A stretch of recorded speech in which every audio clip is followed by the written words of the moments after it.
लोगों के दिल आप लोगों ने पाकिस्तान क्रिकेट टीम ने इतने जख्मी कर दिए, इतने जख्मी कर दिए, गुंजाइश इन लोगों के पास वो अब तकत ही नहीं है कि आप लोगों का मैच देख सकें बैठ के। समझ लीजिए कि आंखों से आंसू बहना बाकी रह गए।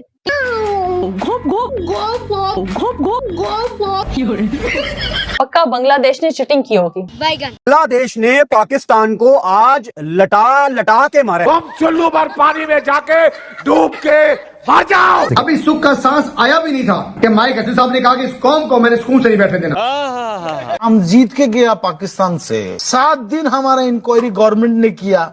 रात को नींद से उठा उठा के पूछता था, साला इंक्वायरी है, तुम लोग जीता कैसे? वनडे में तो हमारी परफॉर्मेंस बहुत ही खराब है, आपके सामने आ गई। ICSM के अंदर जो पाकिस्तान क्रिकेट टीम के हालात हैं वो इतने बदतरीन कभी भी नहीं हुए। मैच ये पाकिस्तानी टीम हारती है और इंडिया वाले मजाक हम सारे पाकिस्तानी 25 करोड़ आवाम का बनाते हैं। अगर दुनिया में आप तमाम टीमों को देखेंगे ना, सबसे ज्यादा गंदी और घटिया क्रिकेट इस टाइम पाकिस्तान खेल रहा है ना लाइन पे। हमारी क्रिकेट टीम अब बिल्कुल लो लेवल पे जा रही है। अल्लाह ना करे, लेकिन आसार वही है कि क्रिकेट में हॉकी वाला हमारा हाल होगा। ये तो होगा। मैं तो हर चीज उलट पुलट कर दूंगा।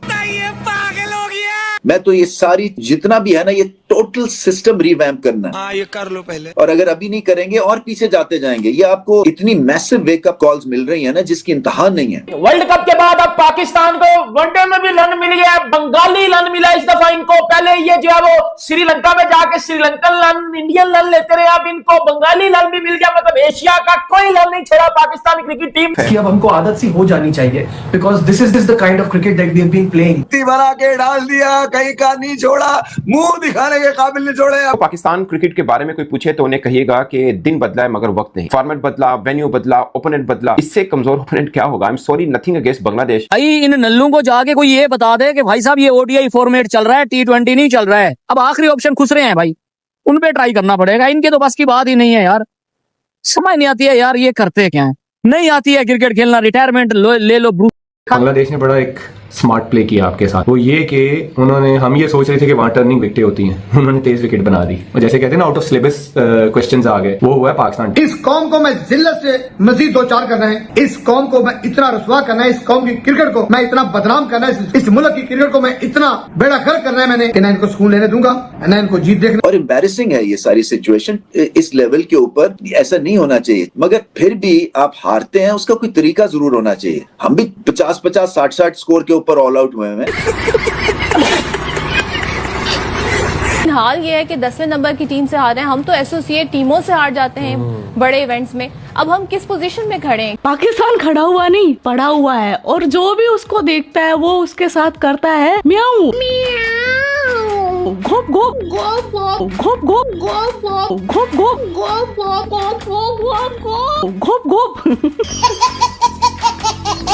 वन ऑफ तो हो सकता है, मगर ये नहीं हो सकता कि एक कंसिस्टेंट एक पैटर्न बन जाए जहां पे आप इस तरह की परफॉर्मेंसेस। जिस तरह हमारे खिलाड़ी आउट हो रहे थे, मेजॉरिटी कैच आउट हुई है। भाई मैं हाथ जोड़ता हूँ ये माइक हसन से और ये जो पाकिस्तानी सिलेक्टर्स हैं, जो बाकी थिंक टैंक है जो पाकिस्तान क्रिकेट पर चला रहा है, कि भाई क्या करना चाह रहे हो पाकिस्तान क्रिकेट के साथ यार। नए टैलेंट को मौका देंगे, नए टैलेंट ने भी हक ही दिया जाकर। सिर्फ एक बात कहना चाह रहा हूँ, क्या मजा आ रहा है, मजा बहुत गुंडा। इस पर मैं क्या कहूँ? बहुत ही मायूस सूरत हाल है और हमारे साथ एक्सपर्ट मौजूद है, कामरान अकमल और बासित अली, सारे जितने भी एक्सपर्ट हैं, फॉर्मर प्लेयर्स हैं, सब यही कहते रहते हैं कि हमारा सिस्टम ख़राब है, हम प्लेयरों को डेवलप नहीं कर पाते प्रॉपरली। एक जो डोमेस्टिक क्रिकेट के परफॉर्मर हैं उनको हम, इतनी बड़ी खलीज है कि डोमेस्टिक क्रिकेट अगर पहले सीढ़ी पर है तो इंटरनेशनल क्रिकेट 7वीं सीढ़ी पर है। हम उस गल्फ को गैप को रिकवर करने में नाकाम रहे हैं। ये जब प्लेयर डोमेस्टिक क्रिकेट में परफॉर्म करते हैं, इंटरनेशनल क्रिकेट में जाते हैं तो उनका ये हाल होता है। ये सारे डोमेस्टिक क्रिकेट के अच्छे परफॉर्मर हैं, तो ये नतीजा बड़ा मायूस कुन है और ये हमें बता रहा है, हमें हमारी तस्वीर दिखा रहा है, हमारी सारी फ्यूचर की प्लानिंग बता रहा है कि हमें बहुत ज्यादा काम करना है अगर हमें इंटरनेशनल क्रिकेट खेलनी है। अभी तक तो वर्ल्ड कप की नाकामियों के ऊपर आदमी मातम कर रहा था, बांग्लादेश में सारा ही नक्शा बिगाड़ दिया पाकिस्तान की क्रिकेट। बीच में तो बाहर निकले बॉल तो वो बिल्कुल ही ओपन हो जाता है और ठुमका लग जाता है। क्रिकेटिंग लैंग्वेज ये है। क्यों बासत भाई ऐसे ही है ना? बिल्कुल सही, डांस डांस। नसीम भाई, पाकिस्तान क्रिकेट का जनाजा निकले बड़ा धूम से। ये कौन सी क्रिकेट पाकिस्तान क्रिकेट इस वक्त खेल रही है? पाकिस्तान क्रिकेट टीम अहल है क्रिकेट खेलने की, या इस मुल्क में कोई पूछने वाला नहीं है? वो कौन है नसीम भाई जो इस मुल्क की क्रिकेट को तबाह कर रहा है? वो कौन है नसीम भाई जो इस क्रिकेट की तबाही का जिम्मेदार है? ये तो और भी बुरा रिजल्ट होता है, तो हमें बहुत सीरियसली सोचना पड़ेगा अपनी क्रिकेट को। ये सीरियसली सोचना पड़ेगा। ये तो हम खैर से हर मैच के बाद ये तज्जिया तो हो रहा होता है ना कि आप सीरियसली सोचना पड़ेगा। कामी भाई जरा बताइएगा कि फॉर्मेट बदल गया, टीम बदल गई, जो अमली तौर पर पॉसिबल है इनको फैसिलिटीज़ देना वो इनको प्रोवाइड की जा रही हैं। इनको बाहर के कोचेस दिए जा रहे हैं, मेंटोर्स दिए जा रहे हैं, इनको साइकेट्रिस्ट दिए जा रहे हैं, हेल्थ फैसिलिटीज़ दी जा रही हैं, डॉलर्स खर्चे जा रहे हैं इनके ऊपर। लेकिन ये ऐसी परफॉर्मेंस देंगे तो उसके बाद कौन इनका मैच देखेगा? पूरी पाकिस्तान कौम इस वक्त खून की आंसू रो रही है जो परफॉर्मेंस इन्होंने दी है। वो आपको क्या लगता है कोई ऐसी चिप आती है बाजार से जो चिप इनके अंदर फिट कर दी जाए तो फिर ये खेलना शुरू कर दें? रिग्रेट कर रहे होंगे यार कि मैंने क्या पाकिस्तान बनाया, कैसा बनाया, कैसे लोग हैं ये, अजीबो गरीब लोग हैं भाई। लानत है इन 11 गधों के ऊपर जो आज हमने ग्राउंड के ऊपर उतारे, ठीक है। और फिर उन सब गधों के अंदर ऊपर के जो हमने सारे बांग्लादेश भेजे, इंक्लूडिंग कोचेस, ठीक है। उसके बाद हम लानत भेजते हैं पीसीबी के ऊपर के जो सारे उसके अंदर शामिल हैं, जो कहते थे कि मतलब नंबर 1 की टीम को उठाकर इन्होंने 8वें 10वें नंबर पे पहुंचा दिया।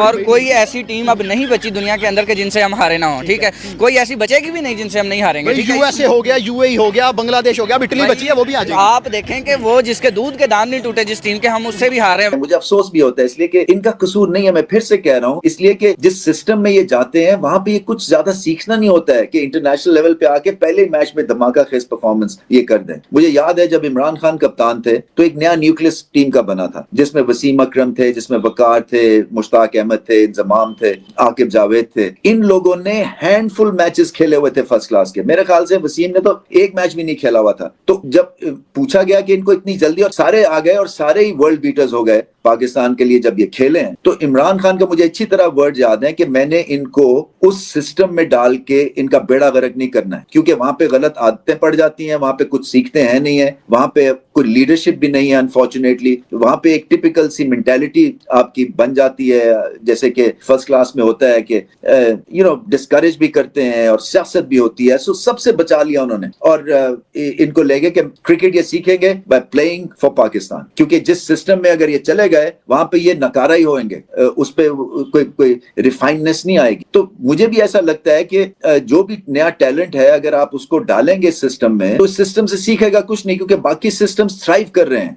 आपको और सदफ को थोड़ा सा काम डाउन होना चाहिए। रोजे है, इतना हाइपर होने की जरूरत नहीं। आप लोगों को भी अब डेली रिपोर्टिंग करते हैं, यूज टू हो जाना चाहिए। हम लोग तो यूज टू हो गए हुए हैं। टीमें वही कामयाब होती हैं जिनके सिस्टम होते हैं। शायद भाई ने बात की है, आपकी बेस्टी का स्टैंडर्ड देख लें। जैसे आज मुझे ऑनेस्टली बता रहा हूँ कि अफसोस हो रहा था कि जैसे हमारे बैटर्स खेल रहे थे, जिस तरीके के साथ आउट हो रहे थे, और अफसोस हो रहा था कि ये हमारी नेशनल टीम है। देखें, हमारा गोल्डन एरा हॉकी का सदफ ने बताया, क्रिकेट का भी था।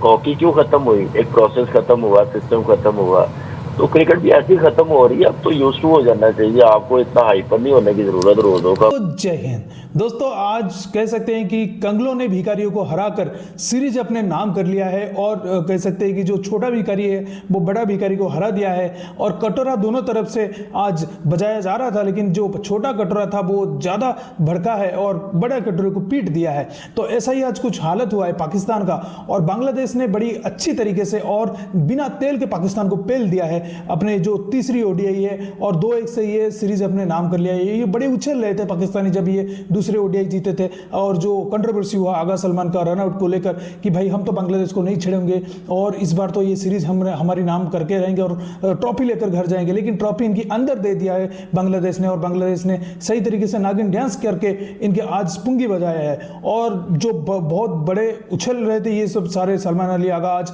100 बनाकर ऐसा लग रहा था कि भाई ये अपने जो टीम को ये जिता देगा, लेकिन ऐसा नहीं हुआ, क्योंकि कुदरत का निजाम रमजान के महीने में अब बांग्लादेश के साथ है, और बांग्लादेश ने सही चढ़ गया पाकिस्तान के ऊपर आज। और क्या ही कहा जा सकता है, पाकिस्तान को जो बल्लेबाजी था तो वो वैसे भी कोलैप्स था, वो 10-15 ओवर पहले ही हार जाता। लेकिन जो सलमान अगा की आज एक कंट्रीब्यूशन कामयाब, वो खेला, 100 रन कर गया, सेंचुरी कर गया, इसके बदौलत पाकिस्तान थोड़ा बहुत पास आ गया, नहीं तो पाकिस्तान तो फुस था पहले से ही। ये आगा सलमान और बांग्लादेश के खिलाफ मैच था, और बांग्लादेश ने आखिरकार कह दिया कि भाई तू आगा जितना भी बड़ा होगा लेकिन हमसे छोटा ही है। तो दोस्तों इस वीडियो में इतना ही। वीडियो अच्छा लगा जरूर